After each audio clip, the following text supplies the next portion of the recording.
Why are we here?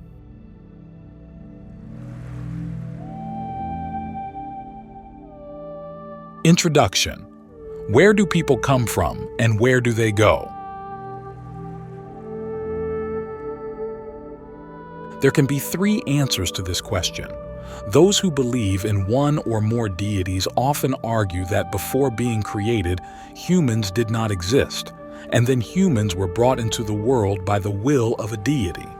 That person lives their life, and after death, depending on what they believed or how they acted in life, will reside forever in heaven or perpetually in hell. Others, the scientists, believe that each individual comes into existence at conception due to natural causes, lives their life, then dies, ceasing to exist. Buddhism does not accept either of these explanations. The first interpretation raises many ethical issues. The most important thing to remember is that life is not a business transaction. If a wholly benevolent deity truly created each of us, it is hard to explain why so many are born with terrible deformities, or why so many infants must die in the womb or shortly after birth. Another issue with the deity explanation is the concept of one suffering eternally in hell for deeds done in merely 60 or 70 years on earth, which seems vastly unfair.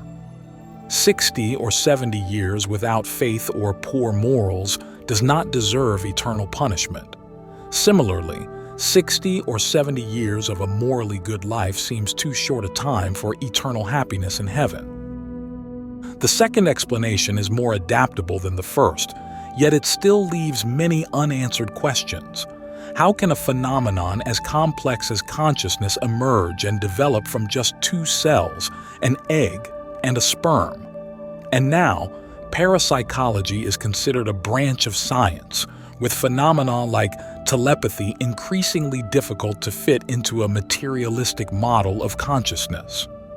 Buddhism provides a more satisfactory explanation for the question of where humans come from and where they go. When we die, the mind, with all its preferences, abilities, and temperament that have been conditioned and developed in life, reconfigures itself in the womb ready for conception. Thus, an individual is born, gradually matures, emerges from the mother, and develops a personality through both, traits carried over from past lives and the new material environment.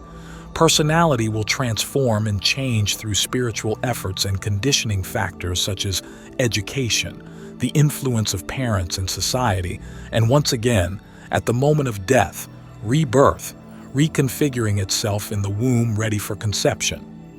This process of death and rebirth continues, in Buddhism known as samsara, until the conditions causing it, namely attachment and ignorance, end.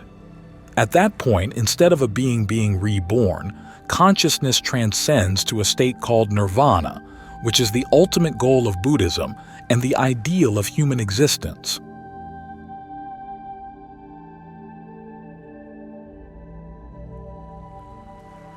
Chapter 1.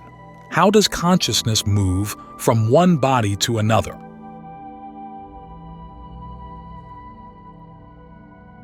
Consider the radio waves of a radio receiver. The waves emitted by the broadcast station are not the voices and music themselves, but energies at various frequencies, moving through space and picked up by the radio receiver, then emitted as voices or music. Similarly, at the moment of death, the mental energy leaves the deceased body, moves through space, and is drawn into a womb ready for conception. When the fetus is born, that energy concentrates in the brain and from there on develops as a new individual. Do we always rebirth as humans? Not necessarily. There are various realms into which one might be reborn. Some people are reborn in heavenly realms, others in hell, still others in the realm of hungry ghosts, etc.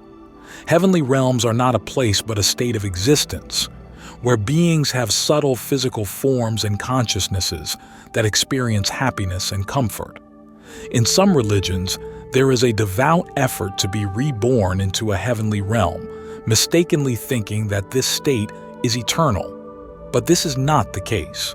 Like all conditioned phenomena that require conditions to arise, the heavenly realms are also impermanent, and upon the end of their lifespan, beings can be reborn as humans. Hell, likewise, is not a place but a state of existence where beings have subtle physical forms and consciousnesses that often experience anxiety and suffering, sadness. The realm of hungry ghosts is also a state of existence where beings have subtle physical bodies and minds constantly disturbed by desires and dissatisfaction. Thus, beings in heavenly realms typically experience happiness. Those in hell and the realm of hungry ghosts usually experience suffering, while beings in the human realm often experience a mix of both. The main difference between the human realm and the other realms lies in the subtlety of the body and the quality of experiences.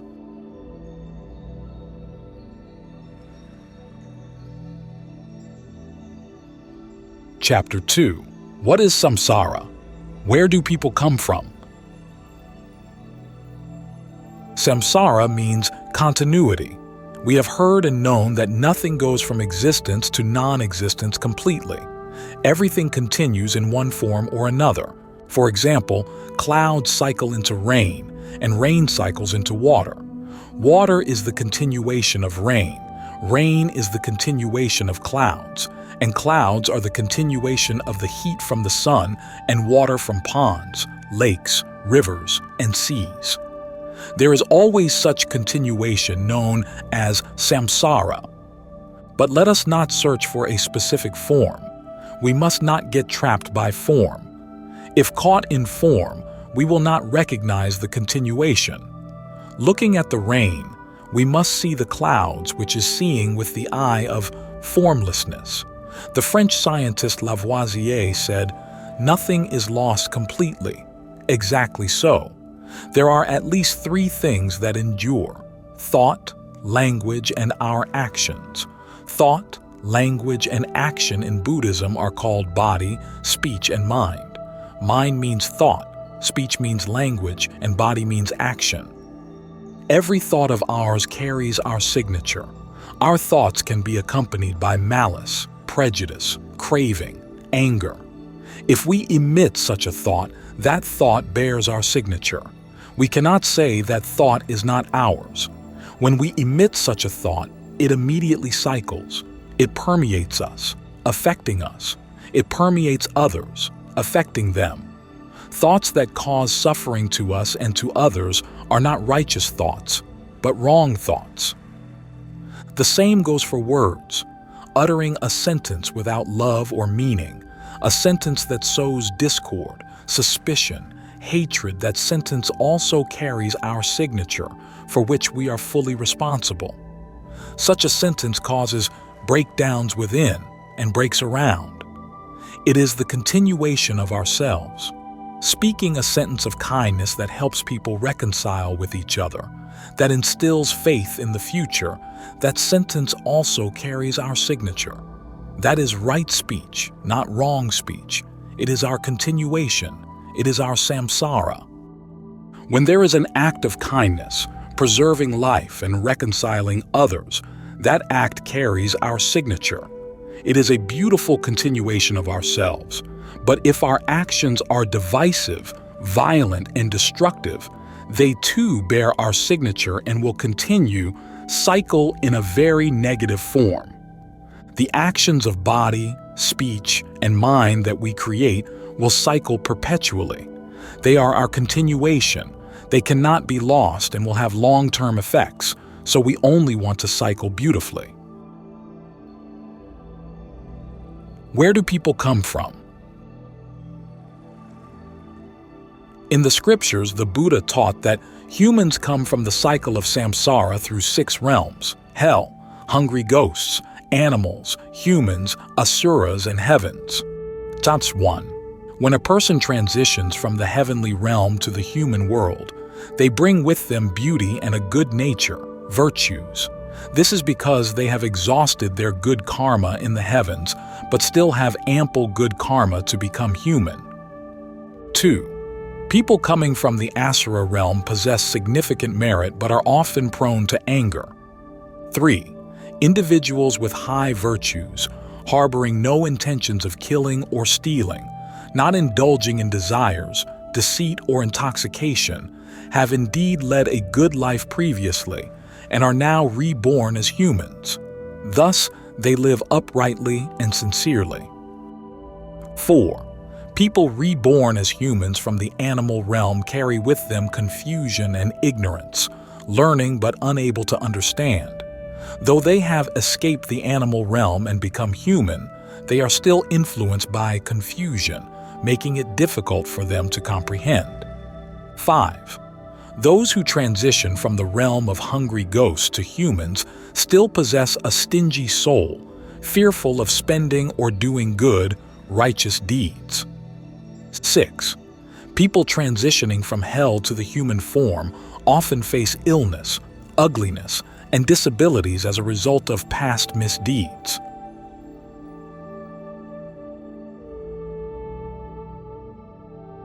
Chapter 3. What determines where we will be reborn? The most important factor, but not the only one, influencing our rebirth into a specific realm and how we live there, is karma. The term karma means action, implying intentional actions. In other words, our current circumstances are largely due to what we have thought or done in the past. Similarly, what we think and do in the present will sow the seeds for our future destiny. Kind-hearted, compassionate people tend to be reborn in heavenly realms or as humans with much happiness. Those who are anxious, fearful, or cruel and brutal often tend to be reborn in hellish conditions or as humans in dire poverty, experiencing much suffering. Individuals who nurture lust, desires, and cling to unsatisfied ambitions tend to be reborn in the realm of hungry ghosts, or as humans always disturbed by desire and attachment causing distress. The habits that have been strongly developed in one life will continue in the next. So, we are not entirely determined by karma. Can we change our karma? Indeed, we can. Therefore, one of the 8 parts of the Noble Eightfold Path is right effort, genuine striving. It depends on our sincerity, the degree of effort and diligence, making our mental habits increasingly robust. But it is true that many people go through their lives only influenced by past habits, not striving to change these mental habits, and thus remain victims of undesirable consequences. Such people will continue to suffer if they do not correct their bad habits. A knowledgeable Buddhist always strives to prevent unwholesome habits and develop wholesome ones that can bring about positive consequences whenever possible. Meditation practice is one of many effective methods used to modify the habits of the mind, to control both speech and action. The entire life of a Buddhist practitioner is a training aimed at purifying and liberating the mind. For instance, if in a past life the prominent trait of the mind was patience and gentleness, these good tendencies will reappear in the current life. If in this life, these mental states are strengthened and developed, they will manifest even more solidly in future lives. This is based on the simple and observable fact that mental states that have been solidly established over time tend to become hard to change. Now, our natural mental state is patience and gentleness. Others cannot easily disturb. We are not annoyed, not hated, loved by many without enmity, and cherished by many. Let's take another example. Suppose we are born into this life with a tendency towards patience and gentleness due to mental traits carried over from past lives. However, in the current life, we become corrupted, lax, not reinforcing, nurturing, or honing these positive tendencies. Gradually, they diminish, weaken, and entirely deform in the next life. Traits of irritability, hatred, and aggression could grow and develop, bringing about all sorts of irritating and unpleasant circumstances caused by these unwholesome habits. Now, for one final example. Suppose that due to the mental state in the past life, we enter this world with tendencies towards irritability and hatred, but soon realize that such bad habits only lead to annoyance and trouble. Therefore, we strive to reform ourselves, to create positive emotions, becoming kind and gentle.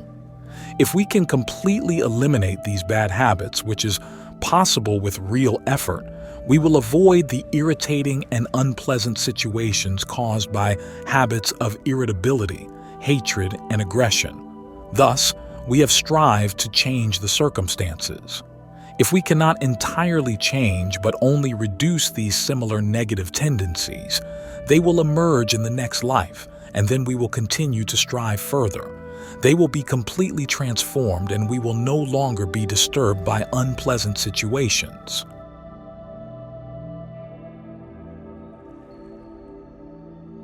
Chapter 4. What proves that we will be reborn after death? There are not only scientific facts to support the Buddhist belief in rebirth, but it is the only theory supported by evidence of life after death. There is no evidence to prove the existence of heaven, and of course, nothing to show that death is the absolute end. In the past 30 years, parapsychologists have studied reports of people who vividly remember their past lives. In England, a 5-year-old child claimed to remember a different mother and father and spoke in detail about events that seemed to have occurred in someone else's life. Parapsychologists were invited to interview the child, who answered hundreds of questions. The child mentioned living in a village that appeared to be in Spain, named the village, streets, neighbors, and many details about daily life. The child also tearfully recounted being run over by a heavy goods vehicle, resulting in injuries and death 2 days later. These details were verified as accurate. There was a village in Spain with the name the child mentioned. There was a house like the one described, on the street named by the child. Moreover, a 23-year-old woman had died in a vehicle accident there 5 years prior. Now, how could a 5-year-old girl living in England who had never been to Spain know all these details? This is not the only case of its kind. Professor Ian Stevenson of the University of Virginia, Department of Psychology, USA, has described dozens of similar cases in his books. Professor Stevenson, a highly respected scientist, spent 25 years studying people who remembered their past lives, strongly proving the Buddhist theory of rebirth. Some people say that what is called the ability to recall past lives is due to demons manifesting. We can dismiss anything that doesn't align with our beliefs as superstition or ghost stories. However, when specific events are presented to support an idea, if one wishes to argue otherwise, one should analyze and understand in a logical manner, consistent with reason, not based on arbitrary, superstitious, and irrational ghost stories. Is the concept of rebirth considered superstitious just like ghost stories? A dictionary defines superstition as a belief not based on reason or specific events, but associated with magical thinking. If you could show me a thesis from a scientist who has carefully studied and confirmed the existence of ghosts, I would believe it's not superstition. But I have never heard of any research on ghosts. Scientists do not concern themselves with this, so I say there is no evidence of ghosts. However, as we have seen in the previous section, there is compelling evidence suggesting that rebirth does indeed occur. Therefore, if the belief in the theory of rebirth is based on specific events, then it is not superstition.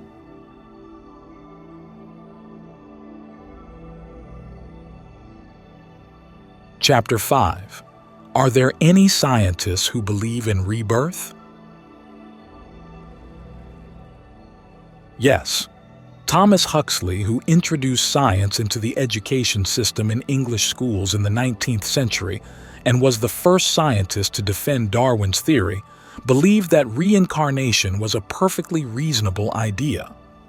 In his famous book, Evolution and Ethics and Other Essays, he wrote, "In the doctrine of transmigration of souls, wherever that doctrine may have originated, the logic of the followers of Brahmanism and Buddhism had at their disposal the means to construct a coherent scheme of the universe in relation to human life.